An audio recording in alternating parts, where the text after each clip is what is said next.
Olá, sejam todos bem-vindos à nossa Escola Bíblica Dominical. Hoje estaremos estudando a lição de número 6, a Teologia de Elifaz.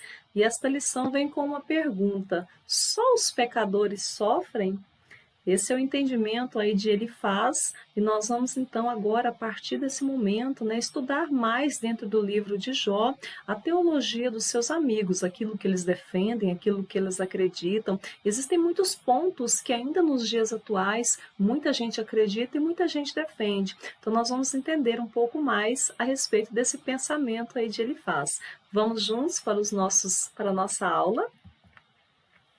Na nossa leitura bíblica, nós estaremos lendo Jó capítulo 4, versículo 1 até o versículo 8, Jó capítulo 15, versículo 1 até o versículo 4, Jó capítulo 22, do versículo 1 até o versículo 5. São partes em que Elifaz está falando e Elifaz está defendendo a sua teologia, a lei da semeadura. No entendimento dele, o que está acontecendo com Jó é porque Jó semeou tudo aquilo, então agora Jó está colhendo. Jó, evidentemente, não aceita essa teologia, não aceita esse entendimento e clama ao Senhor. Então nós vamos ver aí no decorrer dessa nossa lição, são conflitos aí de pensamentos, conflitos de ideias, e o que a gente pode trazer para nós, o que nós podemos aplicar para as nossas vidas.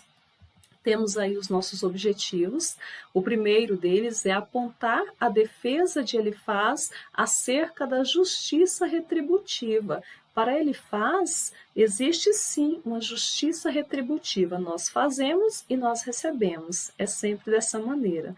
Mostrar a associação de Elifaz a respeito do pecado à quebra da tradição religiosa. Sim, havia uma tradição, haviam dogmas, haviam conceitos ali que Elifaz apresenta para Jó naquela época, e só se acreditava naquilo, não havia a possibilidade de acreditar em mais nada. E por último, identificar o abismo que Elifaz diz existir entre o Criador e a criatura. Então, para Elifaz, existe sim uma distância muito grande entre o Criador e a criatura. E nós vamos então entender na nossa lição como que é isso. Será que existe mesmo? Será que não? Como é que é? Vamos então? No nosso primeiro tópico, os pecadores no contexto da justiça retributiva. Esse é o nosso primeiro tópico. Vamos lá. A lei da semeadura e da colheita. Para Elifaz, Jó estava colhendo o que havia plantado. No entendimento dele, tudo o que estava acontecendo com Jó era o resultado de um plantio. Se nós formos pensar bem, a lei da semeadura ela existe sim, claro, Aquilo que nós plantamos, nós colhemos. Acontece que no caso de Jó é um caso específico, é diferente. Isso aí também serve para nos alertar da importância de nós analisarmos as coisas e não nos apressarmos em julgar. Tá aí um ponto que é muito importante no nosso entendimento, É verdade que existe a lei da semeadura e da colheita, mas dizer que alguém está sofrendo porque ele plantou aquilo é um pouco perigoso. Vamos para os nossos próximos pontos. O homem colhe o que plantou. Salmo 1, versículo 6 diz o seguinte: porque o Senhor conhece o caminho dos justos, mas o caminho dos ímpios perecerá. 1 Pedro, capítulo 3, versículo 12, diz que porque os olhos do Senhor estão sobre os justos e os seus ouvidos atentos às suas orações, mas o rosto do Senhor é contra os que fazem males. Gálatas, capítulo 6, versículo 7, o que o homem semear, isso também colherá, certo? Nós estamos vendo aqui nesse ponto 2, nesse item 2, que de fato existe a lei da semeadura, de fato aquilo que nós semeamos, nós colhemos, porém, há um perigo muito grande em querer sempre afirmar que tudo o que está acontecendo com a pessoa foi porque ela plantou aquilo. É mais ou menos nós pensarmos em livro de Evangelho de João, no capítulo 9, quando passam, né, Jesus e seus discípulos passam por um rapaz e ele é cego, e os discípulos perguntam para Jesus: Senhor, quem foi que pecou? Foi o pai dele ou foi a mãe dele para que ele nascesse assim? E aí Jesus diz: olha, não foi nem o pai, nem foi a mãe. Isso está acontecendo para que a glória do Senhor fosse manifesta sobre ele. Daí nós podemos entender que coisas que acontecem na nossa vida não significam necessariamente que isso está passando porque nós estamos em pecado. Nós não podemos afirmar que uma pessoa está doente porque ela está em pecado. Não podemos afirmar que alguém está sofrendo um determinado problema exatamente porque a pessoa plantou aquilo. Existem situações e mais situações. É muito perigoso querer julgar e querer, né, ali dizer o que é. Isso era o que estava acontecendo com Elifaz, era o que estava acontecendo com os amigos de Jó. Essa preocupação em dizer que Jó estava em pecado. E Jó, então, né, se queixava porque Jó sabia da sua situação e sabia que ele não estava em pecado. A teoria, né, de Elifaz existe sim, mas ela não é a única existente. Então, nós não podemos simplesmente dizer dessa forma: está sofrendo porque está em pecado, está sofrendo porque está colhendo aquilo que plantou. Isso é muito perigoso. E na dúvida, é melhor a gente orar a Deus, né, e não apontar o dedo. Síntese do primeiro tópico. A lei da semeadura existe sim, mas nós não podemos fazer acusações ou julgamentos. Jó sabia da sua retidão diante de Deus e procurou estabelecer um diálogo com o Senhor. Ainda que o Senhor não respondesse ali para Jó de imediato, mas Jó foi atrás daquele que poderia dar todas as respostas para ele. Jó não aceitou de que tivesse passando por aquilo porque ele era merecedor daquilo. É importante nós olharmos para Jó e pensar e trazermos aqui para nós. Será que não existem situações em que as pessoas de certa forma querem que nós acreditemos que nós somos os errados, né? Que tudo que está acontecendo conosco é porque nós não carecemos da graça de Deus ou porque nós somos pecadores? Observe que esse muitas vezes é um trabalho do próprio diabo. O diabo é que chega na pessoa e diz: olha, você não é digno de estar na presença do Senhor, porque você é muito pecador, você não recebeu o perdão dos seus pecados, por exemplo. São acusações que ele faz e a pessoa então deixa de acreditar nessa graça de Deus. Então, devemos tomar muito cuidado com aquilo que nós acreditamos, com aquilo que nós julgamos.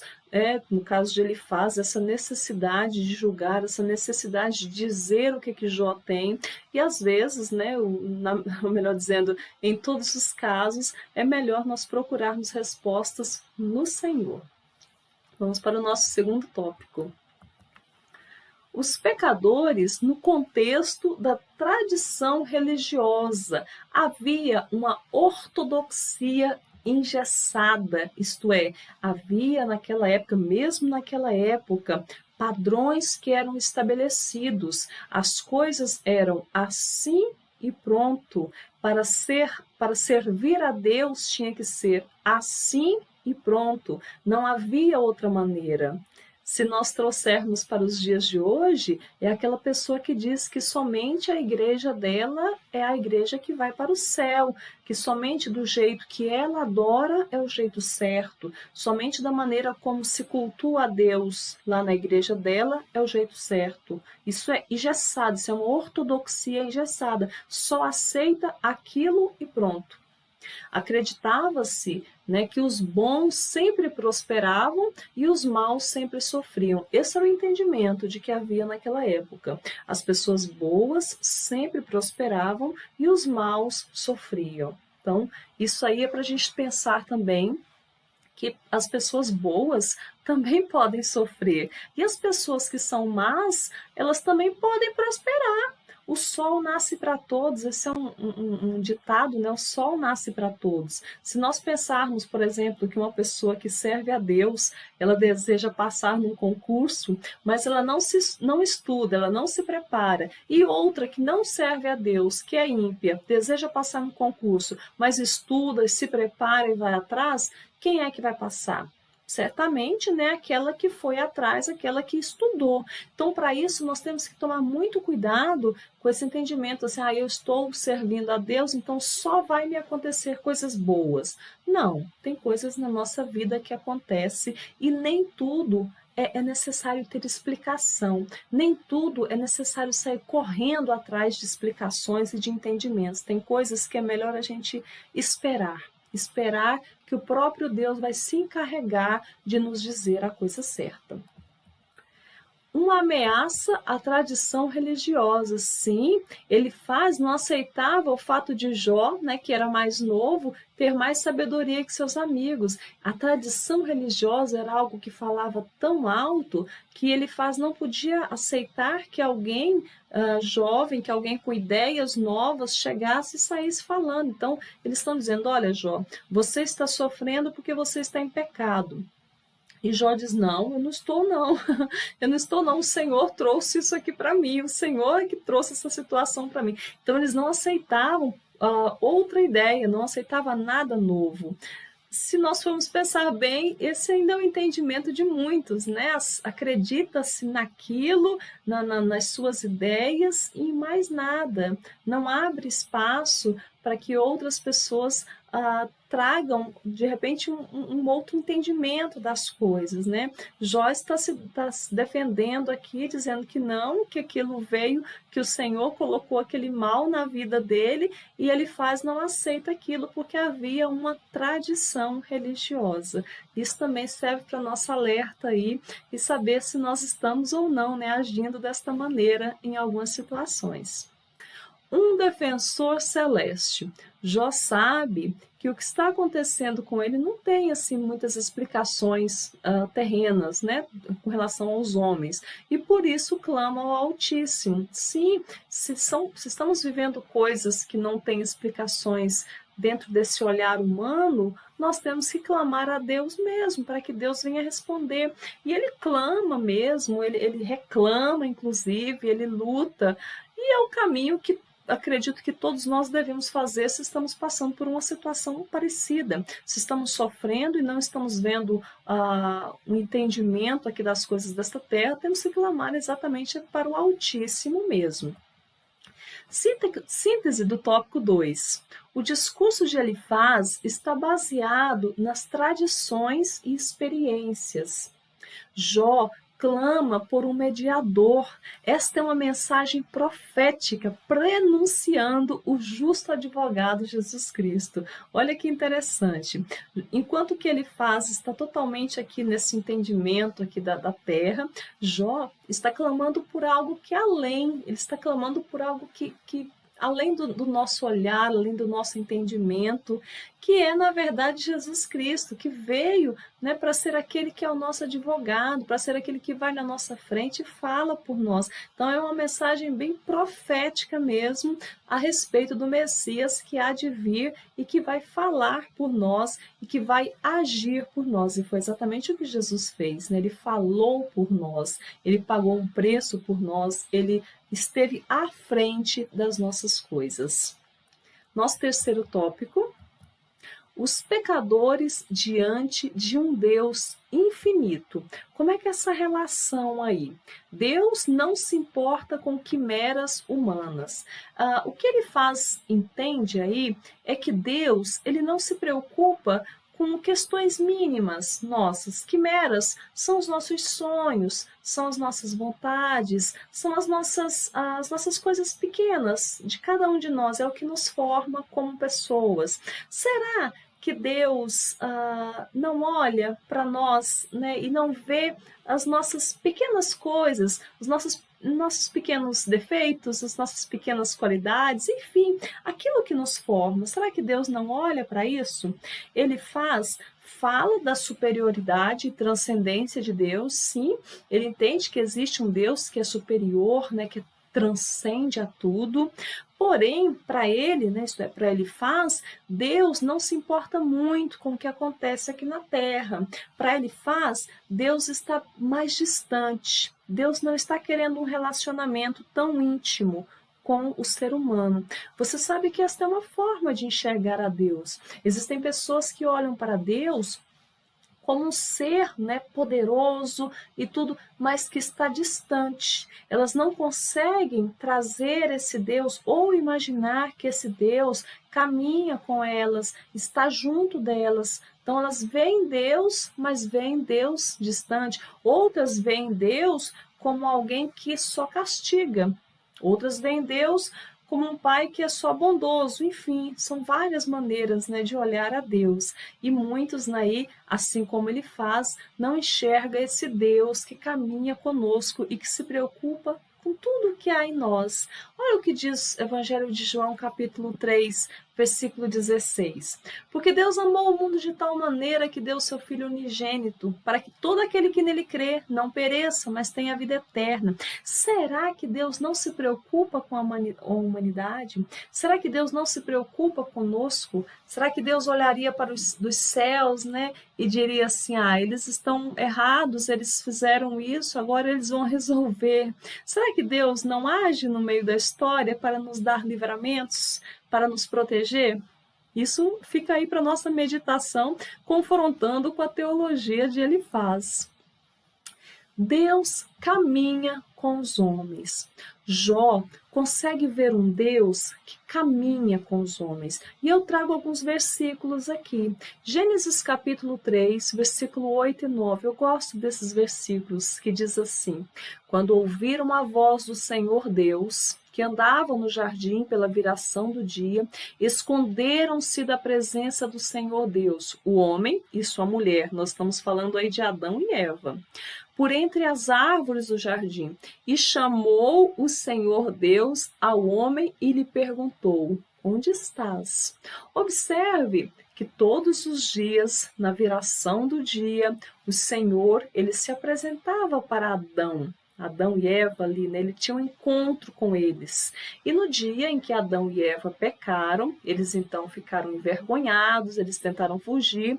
Nesse dia o Senhor fez a parte dele, continuou fazendo a parte dele. O Senhor foi lá e o Senhor disse: onde é que vocês estão?